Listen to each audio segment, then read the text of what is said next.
Hello dear friends. आज के इस वीडियो में हम डिस्कस करेंगे अतिपट्टी कृष्णा स्वामी रामानुजन की एक पोएम अ रिवर को। So guys, before beginning I would like to tell you some of the key points related to A K Ramanujan. A. K. Ramanujan won Sahitya Academy Award posthumously in the year 1999. He also won Padma Shri in the year 1976 and MacArthur Prize Fellowship in the year 1983.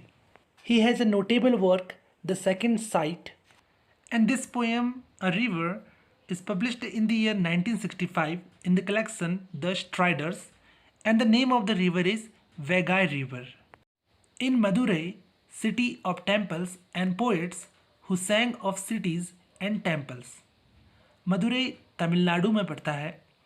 तो मदुरई में जो कि मंदिरों और कवियों का एक शहर है, और वहाँ के कवियों ने उस शहर के उस मंदिर के बारे में बहुत गाने गाए हैं, वहाँ के मंदिरों के बारे में। और वहाँ एक फेमस मंदिर है मीनाक्षी मंदिर नाम से। Every summer a river dries to a trickle in the sand bearing the sand drifts. हर गर्मियों में, यहाँ के मौसम में, यहाँ की नदी सूख जाती है और रेत में बूंद की तरह ही पानी बहता है, जो रेत इंसान की पसलियों की तरह लगती है। सैंड रिप्स मतलब पसलियाँ होता है, सैंड मतलब रेत। तो यह रेत जैसे इंसानों की पसली होगी वैसे लगती है। ट्रिकल का मतलब है बूंद बूंद कर पानी का बहना। Straw and women's hair clogging the water gates at the rusty bars under the bridges with patches of repair all over them. Straw और औरतों के बाल के कारण, क्लॉगिंग का मतलब है रुकावट आ गई है। द वाटर गेट्स में औरतों के बाल और स्ट्रॉ के कारण रुकावट आ गई है, पानी नहीं बह पा रहा है। At the rusty bars, rusty मतलब होता है जंग लगे हुए, बार्स का मतलब है सलाखें, सलाखों में जंग लगे हुए हैं। और ये सलाखें कहाँ हैं? अंडर द ब्रिजेस के नीचे ये सलाखें हैं, यानी कि वाटर गेट्स भी ब्रिज के नीचे हैं। विथ पैचेस, जिसमें धब्बे लगे हैं, of repair all over them, और हर जगह से रिपेयरिंग हो रही है। तो एक ब्रिज है, उस ब्रिज के नीचे एक वाटर गेट्स है जिसमें रस्टी बार्स हैं, जंग लगे हुए बार्स हैं, और उन बार्स में वुमेन्स हेयर यानी कि औरतों के बाल हैं और स्ट्रॉ हैं, जिस वजह से पानी का बहाव नहीं हो पा रहा है, पानी रुक गया है। और उस ब्रिज में भी काम चल रहा है, वो भी रिपेयर हो रहा है। The wet stones glistening like sleepy crocodiles, जो गीले पत्थर हैं वो चमक रहे हैं जैसे सोए हुए मगरमच्छ, sleepy crocodiles. The dry ones shaven water buffaloes lounging in the sun, और जो सूखे हुए पत्थर हैं, ड्राई वंस, शेविन ऐसे लगते हैं जैसे शेव किया हो उन्होंने। वाटर बफेलोज भैंसों की तरह लग रहे हैं, पानी में जो रहते हैं। लॉन्चिंग इन द सन, और सूरज की गर्मी में मज़े कर रहे हो। तो जो गीले पत्थर हैं वो चमक रहे हैं, और सूखे पत्थर भैंसों की तरह लग रहे हैं जो कि सूर्य की गर्मी में मज़े कर रहे हैं, बिल्कुल पानी में खेल रहे हैं। The poets only सैंग of the floods, अब यहाँ वो पोइट्स के बारे में कहते हैं कि कवि सिर्फ बाढ़ के बारे में ही गाना गाते हैं, बाढ़ के बारे में ही लिखते हैं। He was there for a day when they had the floods. People everywhere talked of the inches rising.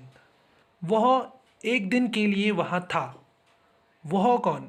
वह है poet A K Ramanujan.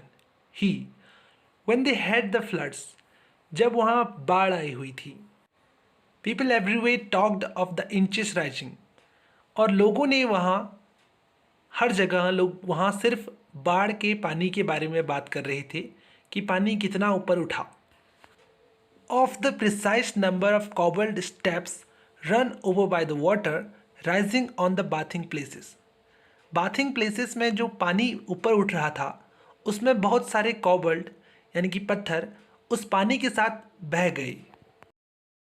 And the way it carried off 3 village houses, 1 pregnant woman, and a couple of cows named Gopi and Brinda as usual. और अपने रास्ते में पड़ने वाले उस गांव के 3 घरों को, 3 विलेज हाउसेस, उन्हें अपने साथ ले गए।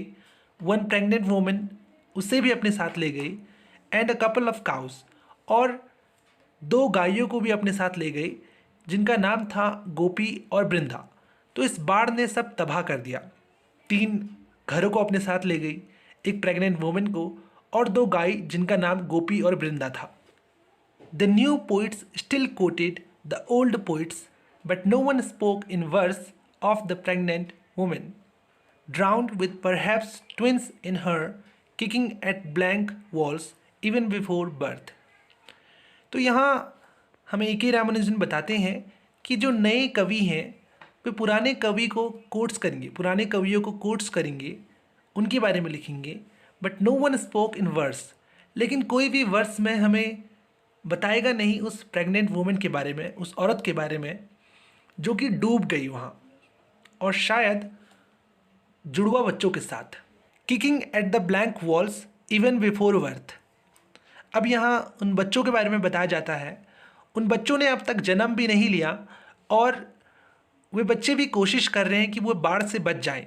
वे अपनी माँ के पेट में लात मार रहे हैं ताकि वे बाहर आ सकें। He said the river has water enough to be poetic about only once a year. He again poet के लिए है, तो उन्होंने कहा कि ये रिवर साल में एक बार ऐसा कर देती है कि जिस वजह से हम इसे पोइट कह सकें, पोइटिक हो सके, ताकि इस पर हम कुछ लिख सकें। साल में ऐसा एक बार हो जाता है कि बाढ़ आ जाती है। यहाँ एक बार मैं फिर आपको बताना चाहूँगा कि इस रिवर का नाम है वैगई रिवर, और ये रिवर तमिलनाडु में है, मदुरई में, मदुरई शहर में।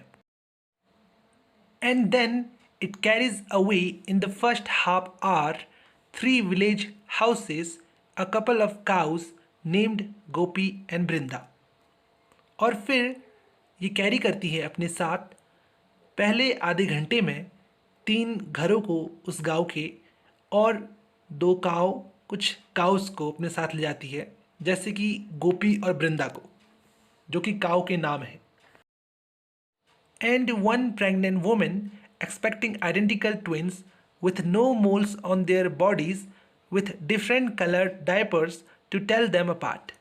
और एक प्रेग्नेंट वुमेन को अपने साथ ले जाती है बाढ़, जो कि उम्मीद कर रही थी जुड़वा बच्चों की जिनके शरीर पर कोई मोल यानी कि तिल ना हो, और डिफरेंट कलर डायपर्स का मतलब है डिफरेंट जेंडर के, एक लड़का और एक लड़की, टू टेल देम अपार्ट, और उन्हें भी अपने साथ वो ले जाती है बाढ़ बहाकर और सब कुछ तबाह कर देती है अपने साथ। सो इस पूरी पोएम में हमें पता चलता है कि किस तरह से जो नए पोएट हैं वे पुराने पोएट्स को कोट कर रहे हैं, उनके बारे में ही लिखते हैं, अच्छी चीज़ों के बारे में लिखते हैं, लेकिन कोई भी रिवर से होने वाली भयानक तबाही के बारे में नहीं लिखता है। वे इस बात पर फोकस करते हैं कि हमें अच्छी चीज़ों के साथ साथ बुरी चीज़ों को भी कंसिडर करना चाहिए, उन पर ध्यान देना चाहिए, ताकि हम उन बुरी चीज़ों से सबक सीखकर आने वाली फ्यूचर में वो गलती ना करें, उन्हें रिपीट ना करें, ताकि बहुत सारे लोगों की जान बच जाए फ्यूचर में, और किसी वुमेन को ऐसे मरना ना पड़े, और जानवरों को इस तरह से सहना ना पड़े कुछ। अब हम बात करेंगे लिटरेरी डिवाइसेस की जो इस पोएम में यूज हुई हैं। तो सबसे पहले यूज हुआ है इंजैममेंट, जब किसी लाइन से एक मीनिंग दूसरी लाइन पर जाता है और किसी पंक्चुएशन मार्क का यूज नहीं होता है, यानी कि मीनिंग ख़त्म नहीं होता है। शुरू से ही इंजैममेंट का यूज है in Madurai city of temples and poets. पहली लाइन का मीनिंग मदुरई का एक्सप्लेनेशन सेकंड लाइन में है। स्मिली का भी यूज हुआ है यहाँ, जैसे वेट स्टोन्स को लाइक स्लीपी क्रोकोडाइल्स कहा है, ड्राई स्टोन्स को शेवन वाटर बफेलोज कहा है। मिटोनमी का भी यूज है, यहाँ ही यूज हो रहा है जो कि बार बार पोएट के लिए यूज हुआ है। कपल ऑफ काउज, इसमें एल्टरेशन है, सी का रिपीटेशन। पर्सोनिफिकेशन का भी यूज किया गया है, जब हम एक नॉन लिविंग थिंग में कोई ह्यूमन क्वालिटी ऐड कर उसे लिविंग थिंग बना देते हैं, just like sand rips, sand में रिप्स ऐड कर उसे एक लिविंग बना दिया गया है। सो गाइज, आई होप कि आपको वीडियो अच्छी लगी होगी। Thanks for watching.